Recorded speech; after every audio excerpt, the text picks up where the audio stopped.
Три нафтени компании од Кумановско-Липковскиот регион со фиктивни фактури сакале по основ на поврат на ДДВ да испумпаат од буџетот на 2,6 милиони евра. Управата за јавни приходи објави детали за шемата на овие правни лица, преку која се обидувале да нанесат штета на државната каса, која ја полнати граѓаните и фирмите. УЈП утврдила и дека направиле и затајување на данок на личен доход во износ од над 300.000 евра.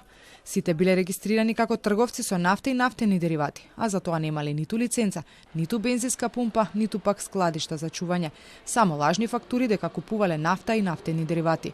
Кога започнала истрагата, ја промениле и сопственичката структура. Кај првата компанија, потоа како сопственик и управител, се јавува државјанка од Хрватска, а кај другите две, државјанин од Косово.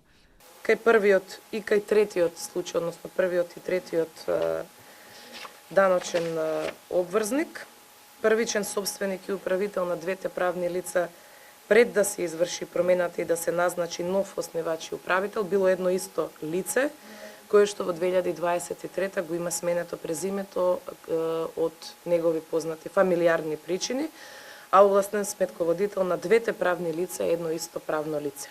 Од УЈП сите докази од проверките ги доставили до истражните органи. Од управата уверуваа дека поради навремената реакција спречен е и финансиски удар врз државниот буџет.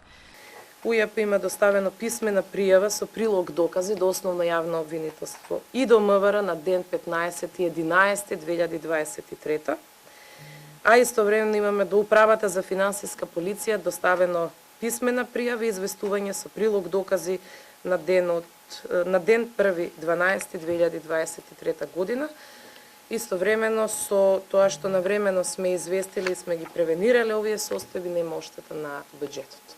И добавувачите биле контактирани од страна на УЈП, биле прашани дали знаат дека постојат фиктивни фактури на кои стои нивното име и лого, но според објаснувањата од страна на инспекторите на ова прашање, тие само се насмевнале. Проверките на правните лица УЈП почнала да ги прави уште во 2020 година.